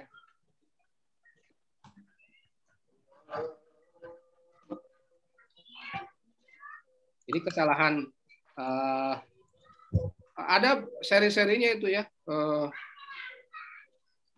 Ada time value of money, terus ada judulnya salah harga ya, salah takaran gitu ya. Judulnya tuh salah harga, salah takaran, yang apakah uang itu nilai waktu dan seterusnya. Ya. Dulu kan saya mau cerita nih, Zat. Dulu kan saya mau cerita sedikit, Zat, tentang ini. Bunga, Zat. Bunga ya. Kan dulu tuh saya pernah update status di Facebook, Zat, tentang saya kayaknya suku bunga ini boleh. Habis itu setelah sehari 2 hari langsung antum update Facebook tentang suku bunga itu. Kayaknya disindir kata saya. Alhamdulillah dapat ilmunya. Jawabannya itu ya. Ini sebenarnya akan kita bahas nanti di kuliah minggu depan atau lusa gitu ya. Ada salah satu itu ya. Apakah uang itu memiliki nilai waktu gitu ya. Ternyata uang itu artinya waktu itu bisa bernilai uang gitu ya. Jika dan hanya jika dia digunakan untuk aktivitas produktif, benar nggak? Ya uang saya itu dan itu menguntungkan. Betul. Sepakat betul. Ya 100 juta itu saya bisa minta lebihnya, benar nggak? Kalau betul. Itu usaha, kalau enggak mau buat apa? Nggak bisa itu. Iya. Kan usahanya itu yang kemudian menjadi dasar bahwa Islam itu terkait dengan produksi. Jadi peredaran uang di Islam itu terkait dengan produksi yang ada. Ya, itu seperti itu ya. Jadi fungsi produksi kan, fungsi produksi sana Y sama dengan K plus L gitu ya. K, L. Jadi nggak ada fungsi T di situ. Nggak ada T di situ. Oke ya. Tapi kan ada modal juga, Pak. Ya K-nya kan nggak bisa. K itu bisa bernilai nggak didiamkan saja. Ya, mesinnya modal itu belikan mesin misalnya. Mesinnya didiamin setahun. Setahun bisa nggak? Ya. Terus mesinnya misalnya mesinnya berproduksi setahun. Tapi produksinya belum tentu juga. Kan ada hal-hal yang lain, ada faktor harga, faktor input yang lain dan seterusnya. Enggak. Atau inilah gampangnya. K itu misalnya kita beliin bubuk pakan atau termasuk benihnya gitu kan. Itu pun ada resiko kan? Enggak. Ketika dia membesar pun ada resikonya. Nah, itulah game juga ya, ya. Masuknya yang interest ini zero sum game juga ya, Sat? Bisa nggak, Sat? Ya, to some extent zero sum game pasti itu sebenarnya konteksnya itu pasti ada yang dirugikan. Dengan interest rate pun sebenarnya to some extent yang memberikan pinjaman juga bisa rugi. Benar nggak? Jadi saya misalnya ngasih 100 juta ke Pak Bu Said, dia bisnisnya meledak, ternyata dia bisa menghasilkan 2 kali lipat, jadi keuntungannya 100% setahun. Bisa kan? Bisa nggak? Bisa kan? Ada Pak, ada. Kalau hanya 10%, ya saya jatahnya 10% aja. Coba pakai profit sharing. Misalnya keuntungannya 100%, dibagi 2, 50. Saya dapat 50 juta loh. Ya, jadi bukan hanya masalah kezoliman dari siapa ke siapa, bukan, tetapi ini adalah tipikal orang kemaruk dan ingin yang fix gitu ya. Karena sebenarnya saya pun sebenarnya harus bermental entrepreneur juga.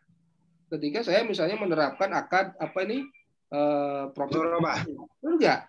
Saya ke Pak Bu Said, wah harus hati-hati. Tahu nggak saya bisnisnya? Nggak kayak bangunnya salurin, pokoknya mau nggak mau dia keluar senilai itu. Jadi inspirasi entrepreneurship juga semuanya kan hadir gitu ya, baik kepada entrepreneur itu sendiri maupun kepada yang mempunyai modalnya. Bahkan ada konsep musyarakah, dia ikut juga gitu kan. Saya ikut musyarakah juga dengan bisnisnya juga. Atau kalau nggak punya waktu ya mudharabah. Ya, itu ini panjang nih bahasannya, tapi ini masih banyak kan nih. Nah, ini belum selesai sebenarnya ya. Jadi ini kita jam berapa sih kuliahnya? 2 jam, Pak. 2 jam. Sekarang udah 1 jam setengah ya. Ini tanggung banget ya.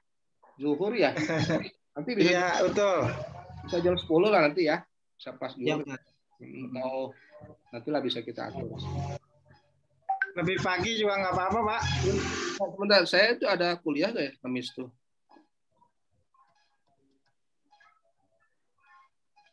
Oh siang saya. Ini Ekbang ya.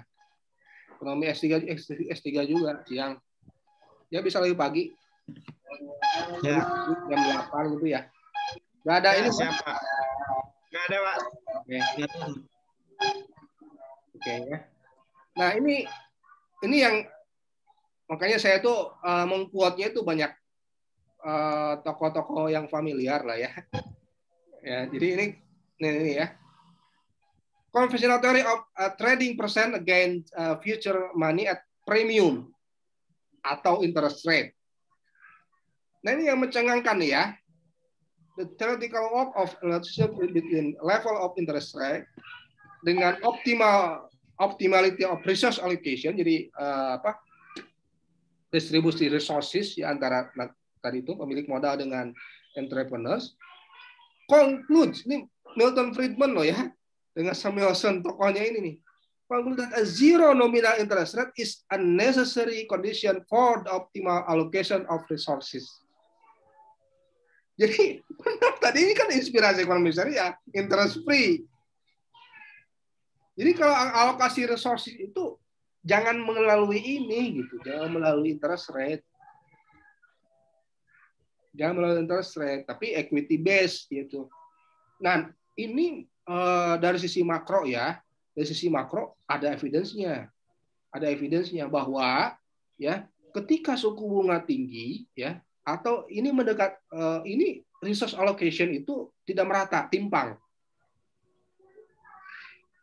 Ya, ini menurut Samuelson ya, Paul Samuelson ini pengarang ekonomi mikro makro itu ya kalau salah. Dan Milton Friedman. Ya, orang moneter ekonomi.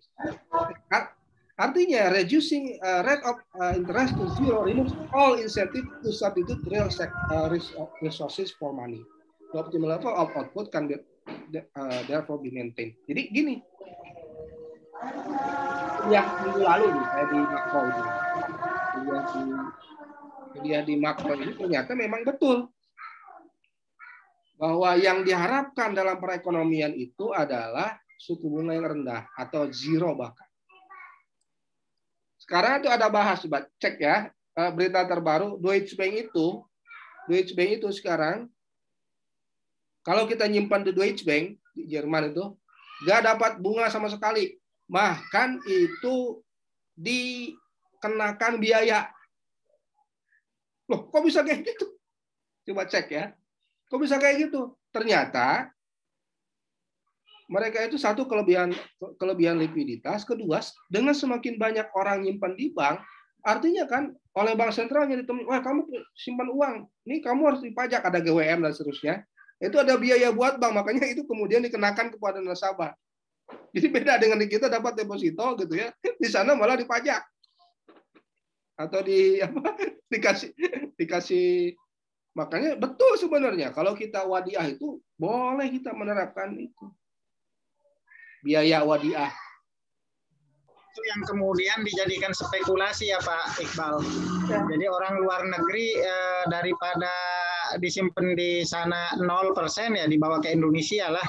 Uangnya disimpan oleh Indonesia kan, dengan diam aja dia udah dapat keuntungan tadi itu, bunga itu. Iya.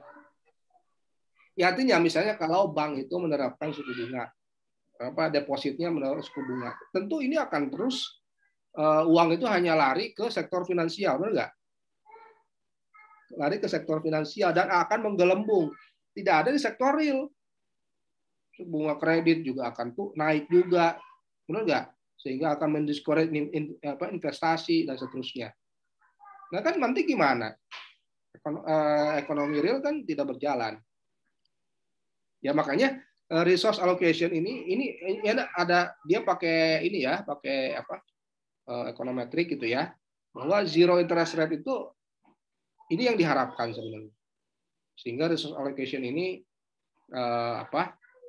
lebih optimal gitu ya. Nah ini di pertemuan ketiga atau keempat akan kita bahas gitu ya, bahwa implikasi ke welfare gitu ya, ke kesejahteraan ini akan terjamin ketika kita itu menerapkan zero interest rate tapi menggunakan profit and loss sharing. Ya, makanya saya ini dulu bilangnya Samuelson dulu lah, biar orang tahu Samuelson sama Friedman orang tahu gitu ya. Mereka juga bilang gitu.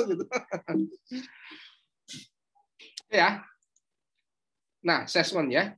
Zero rate it both necessary and sufficient for allocative efficiency. Ini bisa dicek. Ya. And result are robust in variety of models. Artinya dengan segala macam kondisi gitu ya. Itu yang diharapkan sebenarnya. Ya makanya di negara-negara maju itu interest rate-nya terendah. Ya mendekati zero lah. Karena apa? Ya mereka kan yang ada kan bukan di sektor finansial yang berkembang gitu kan. Dan itu sudah premi risikonya kan rendah juga sehingga mereka bisa mengenakan seperti itu. Jepang dari dulu kayak gitu. Ya, Jepang dari dulu zero interest rate. Mendekati zero lah ya. Kenapa di Indonesia belum, Pak? Kita anggapannya kan gini, anggapan bank itu cari untung kan, cari untung kan, itu yang pertama. Kita itu terkenal loh, ada rigidity ya, lazy atau rigidity lah bahasanya. Kalau di luar negeri berarti kalau dia misalnya 0% keuntungannya dari mana, Pak ya? Bank itu, Pak. Iya. Ya bank itu ada terus, likuiditasnya ada terus. Ya artinya dia keuntungannya untuk membayar karyawan, staf. Kan kita, pemahaman kita, bank itu mengambil keuntungan untuk membayar staf segala macam itu dari situ. Kalau luar negeri gimana? Yang saya maksud depositnya. Jadi cost of fund-nya. Kita nyimpen tuh nggak punya bunga. Oke. Kalau dia meminjamkan dia ambil bunga ya. Tapi kan jadi kompetitif, hanya 3%, ya. KPR itu hanya 1% loh di sana itu. Ya. 4%. Di kita suku bunga deposito 6%. Kalau deposito 6%, kira-kira ke nasabah kredit jadi berapa? 12%. Di atas 10% ya. Bisa 20%. Coba dengan kondisi seperti itu. Atau misalnya kita kan ke tabungan itu 2% ya, di BCA itu 2%. Suku bunga SBI berapa persen sekarang? 4, berapa persen tuh? Coba bayangkan BCA itu dapatnya dari sana. Sekarang itu ini lagi oleh pemerintah nih sedang oleh BI, termasuk oleh BI ya. Bank itu sedang dimarahi sekarang.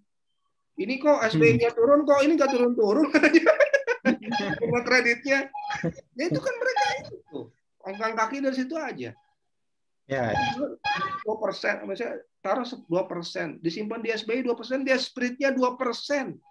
Setahun ongkang kaki tanpa usaha, tanpa dia ngambil assessment credit, financing dan seterusnya. Nah, yang mau kerja di bank.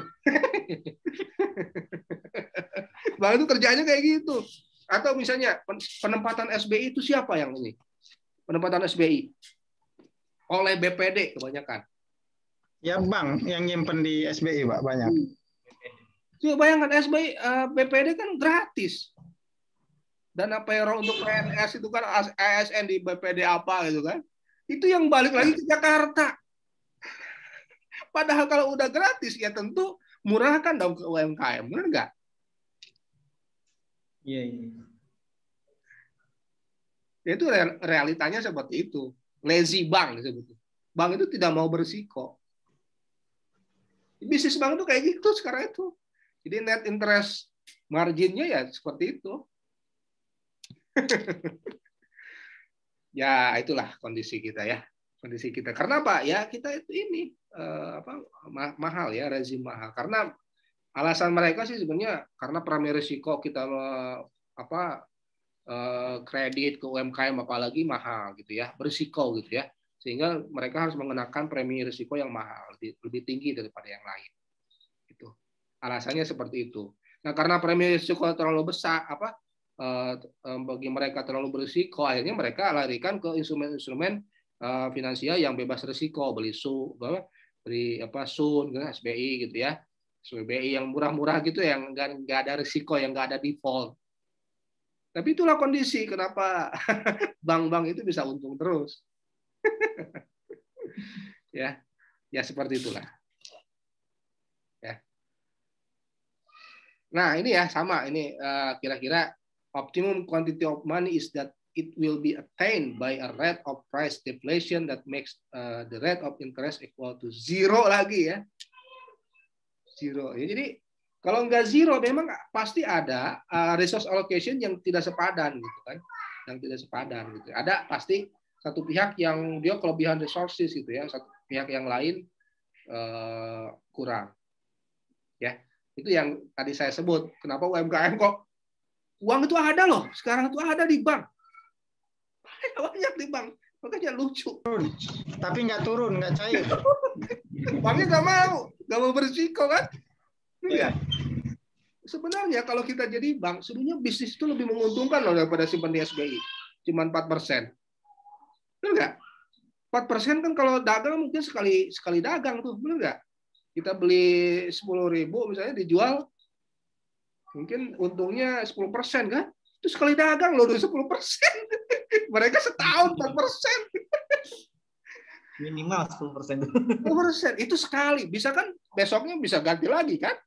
Artinya kalau berbisnis itu yang lebih cepat kaya daripada nyimpan di gitu kan? Tetapi tetap aja mereka nggak mau. Karena mereka apa? Ya itu tadi. Ada spread yang masih atraktif buat mereka itu ke aset-aset finansial yang tidak zero itu, suku bunga SBY yang tidak zero itu. Ya, mereka kan alasannya kita apalagi semua open ekonomi kan, SBY itu harus lebih atraktif, misalnya harus 4%, karena Amerika sendiri sekarang udah 0, sekian persen, sehingga untuk menarik dana asing itu masuk nilai tukar lagi gitu kan. Tapi kan itu bukan jadi alasan ke siapa gitu ya.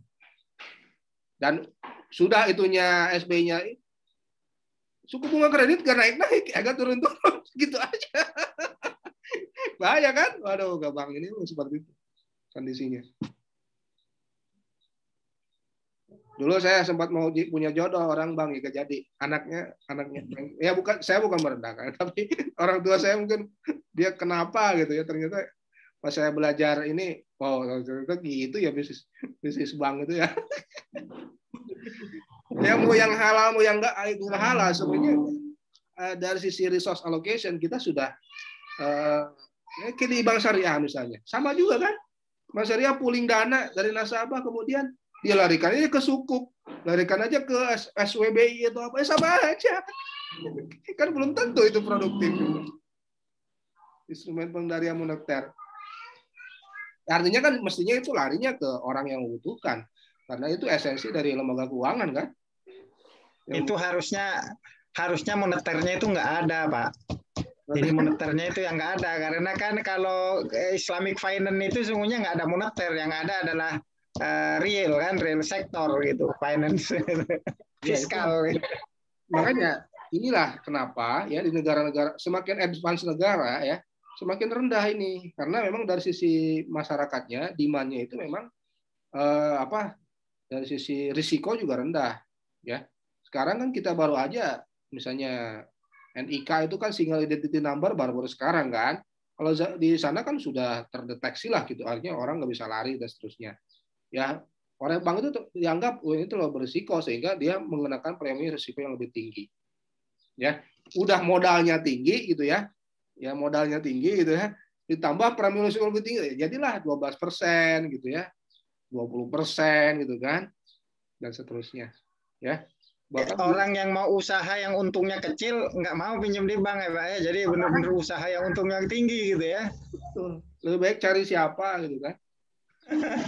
Atau kita terbitin sukuk ya, personal sukuk gitu ya. Udah sini pinjamin modal, nanti modal ini beli, nanti saya jual atau kamu beli lagi lah.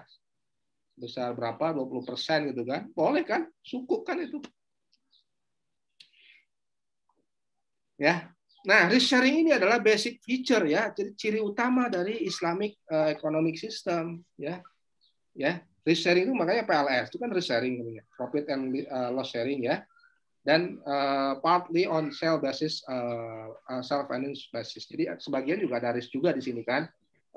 Jadi bank itu harus ada risiko dalam artian dia harus punya profesionalitas untuk bisa menilai mencari harga barang yang rendah itu kan. Benar nggak? Bank itu kan harus punya entrepreneur.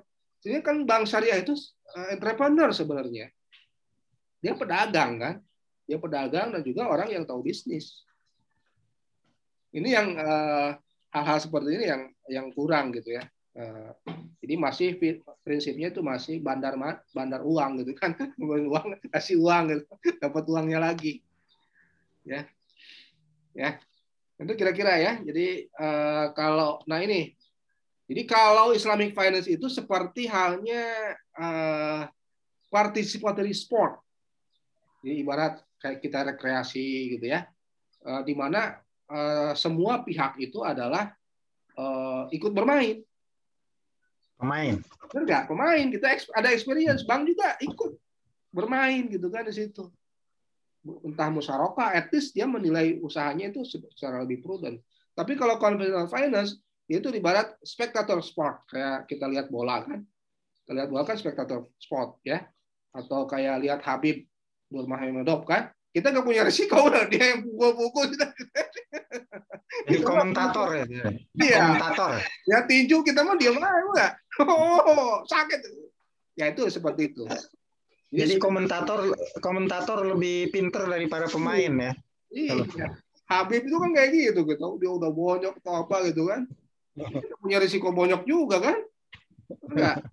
Nah, mirip-mirip kayak gitulah kira-kira ya analoginya. Tapi kalau Islamic finance kita tuh mau tidak mau harus berpikir kita itu rekreasi gitu ya. Jadi ikut dalam bisnisnya, ikut tahu ekonominya dan seterusnya. Dan imbalannya pun lebih kan, bisa lebih gitu. Bisa lebih. Ya, ini minggu depan nih bahwa ternyata profit loss sharing ini akan atau minggu lusa ya akan lebih sangat menjamin ya keuntungan ya dan juga stabilitas. Ya. Nah, sebaliknya konvensional kontrak ini sangat menghindari risk sharing. Enggak, yang tadi saya sebut. Enggak, sangat menghindari risk sharing gitu ya. Ini bisa dibaca sehingga ya bagaimana cara mereka menghindari risiko itu. Dan tentu saja dimasukkan ke kolateral dan monitoring. Betul nggak? Karena saya nggak mau risiko, ya udah aset yang lain mana? Saya simpan di sini.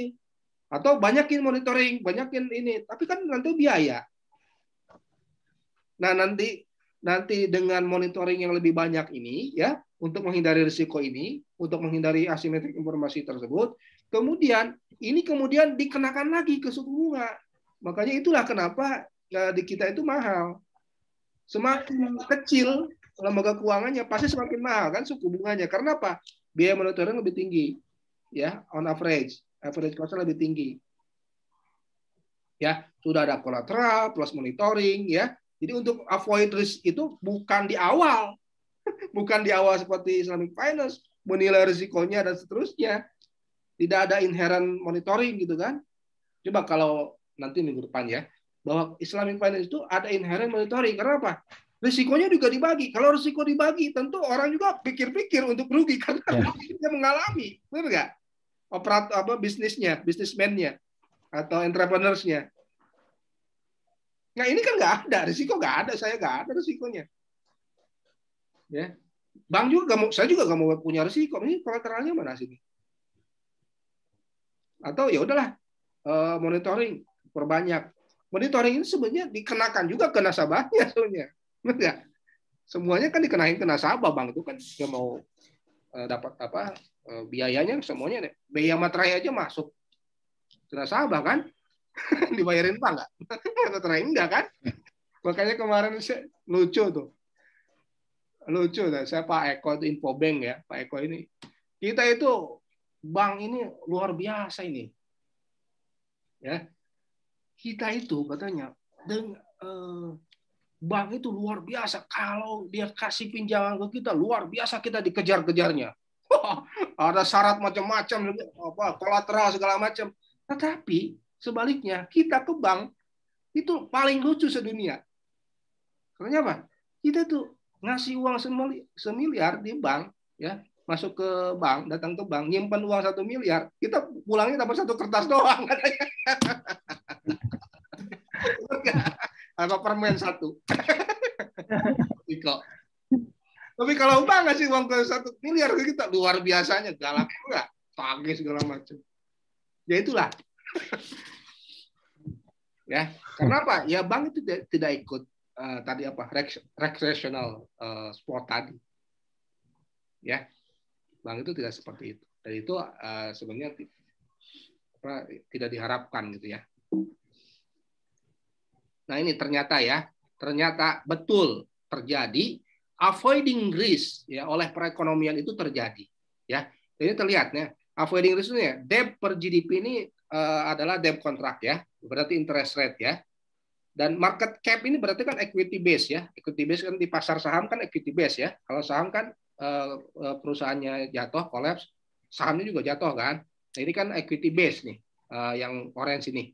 Nah, ketika terjadi krisis ya, ketika terjadi krisis, gap antara equity base dengan debt base itu sangat lebar. Artinya apa? Artinya inilah yang sebenarnya yang menyebabkan krisis itu debt kontraknya itu sebenarnya. Terlihat ya, tahun 2008 itu terjadi krisis Amerika itu ya. Dan ini persis terjadi yang equity base itu sedikit ya. Sedikit sharingnya ya.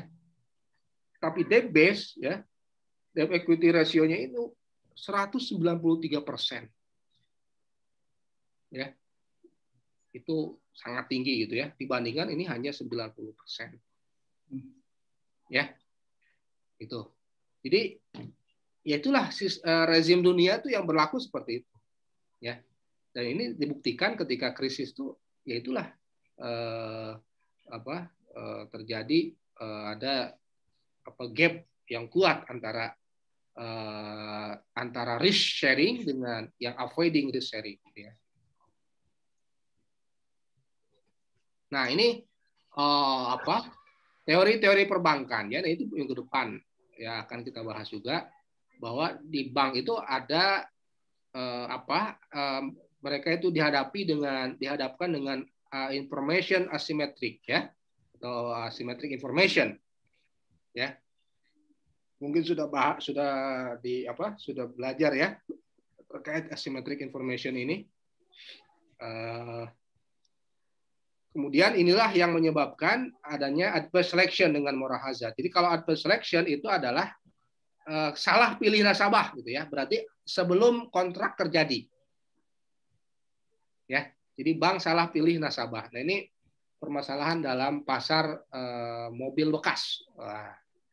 Nah, ini harus satu sesi ini membahas ini. Ya, tapi ini adalah nanti gambaran kuliah kita ke depan bahwa bank ini dihadapkan dengan masalah asymmetric information, kemudian ini ada masalah adverse selection dengan moral hazard, gitu ya. Dan karena dihadapkan dengan biaya untuk mengatasi adverse selection dan moral hazard ini, kemudian tadi bank itu kemudian mengenakan biaya tambahan untuk bisa mengatasi ini, dan itulah yang menyebabkan ada interest rate.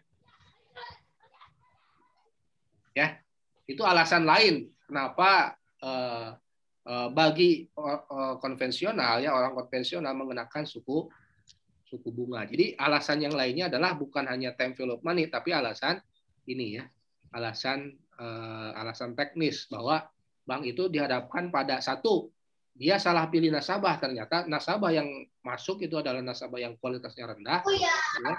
Atau yang kedua, tidak salah pilih nasabah, tetapi setelah akadnya terjadi, ada moral hazard, nasabah itu malah menggunakan resource itu untuk alokasi yang lain, sehingga bank perlu monitoring. Nah, ini yang kemudian menyebabkan bank itu mengenakan premi risiko atau risk premium yang lebih tinggi, sehingga itulah muncullah suku bunga. Itu ya. Nah, ini Lehman market ya, sama ya. Tadi saya sebut ya. Bank to raise lending rates ya, suku bunga to cover extra monitoring cost. Ya. Nah, tapi kalau Islamic finance nanti akan bisa berbeda. Ya. Nah, itu mungkin kira-kira ya bisa sebagai gambaran kira-kira kuliah kita ke depan itu akan membahas proof ya, assessment bahwa Islamic finance itu bisa men-tackle ya permasalahan-permasalahan yang memang selama ini terjadi gitu ya di dalam financial economics gitu ya. Nah, kan kalau ada pertanyaan bisa dalam berapa menit? Ya, pertanyaannya untuk hari ini reviewnya itu aja tadi tentang review perkuliahan pertama ini tentang apa tadi Pak? Tentang interest rate. Interest rate. Ya, tentang interest rate ya. Ini kan sebenarnya salah satu review ya. Yang saya share itu kan salah satu review, tapi dengan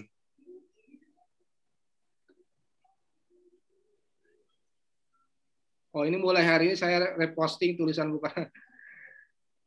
Ini waktu di Göttingen masih ada waktu dulu masih. Setelah ini ada lagi nih serinya yang lain ya.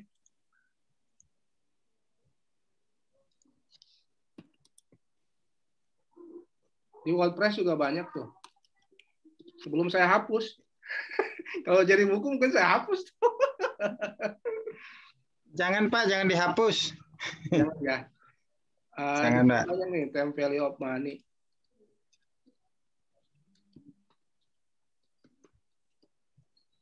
Kan dulu kita kan memang fokusnya untuk kuliah pasca ya. Ini kan strategi bunga bagi hasil ya. Harga yang salah ya, salah harga dan seterusnya. Kita dengan bahasa-bahasa populer lah ya. Di trace aja nih, ini September. Kalau nggak salah tuh Juli awalnya tuh 2000 berapa gitu ya. 2010 kalau nggak salah. Saya baru pulang dari yang tadi Ustaz yang kalkulus yang untuk Islamic Finance udah ada Ustaz bukunya Ustaz. Ya sebagian akan saya kuliahkan nanti. Sebagian saya kuliahkan ya. Iya, kalau cetak buku kenapa nggak ke IPB Press Pak Irfan? Pak Iqbal. Gimana itu? Ke IPB Press. Mekanismenya gimana di ya? Taman Kencana, tinggal datang ke sana aja. Kalau dosen IPB sih biasanya difasilitasi Pak Iqbal. Oke. Ada ke Mas Doni aja Pak Iqbal. Iya betul ya. IPB Press itu kan di bawahnya Mas Doni. LST ya. LST. Ya, tinggal Mas Doni aja, tinggal nunjuk direkturnya udah selesai itu. Iya. Kan bawahannya Pak Doni itu. Iya, saya dengan Pak Iman kemarin udah. Ya. Bisa salah satunya IPB Press. Kita inginnya Republika, lagi kontak Republika. Jadi kan ini tulisan di Republika. Ya, minggu pertama ini tentang apa ini? Atau dimulai minggu kedua atau apa gimana nih? Ini harus ada minggu kedua ya. Ini harus ada minggu kedua ya. Minggu kedua ya. Nanti ada minggu ketiga gitu ya. Jelas ya?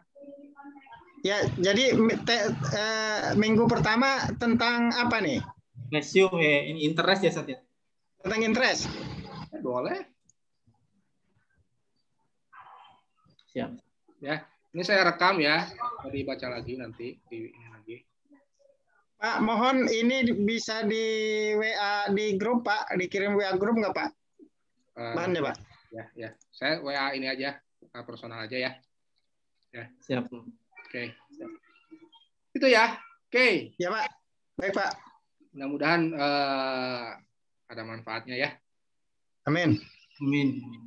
Saya nggak ini ya, lebih ke filosofisnya ya, dasar-dasarnya ya. Jadi aplikasinya bisa semuanya kan. Sama saja sebenarnya mau di lembaga keuangan manapun ya dasar-dasarnya itu tadi ya.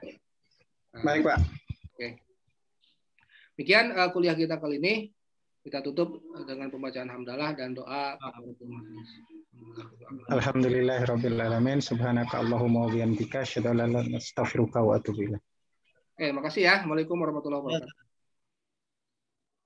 Saya N ya.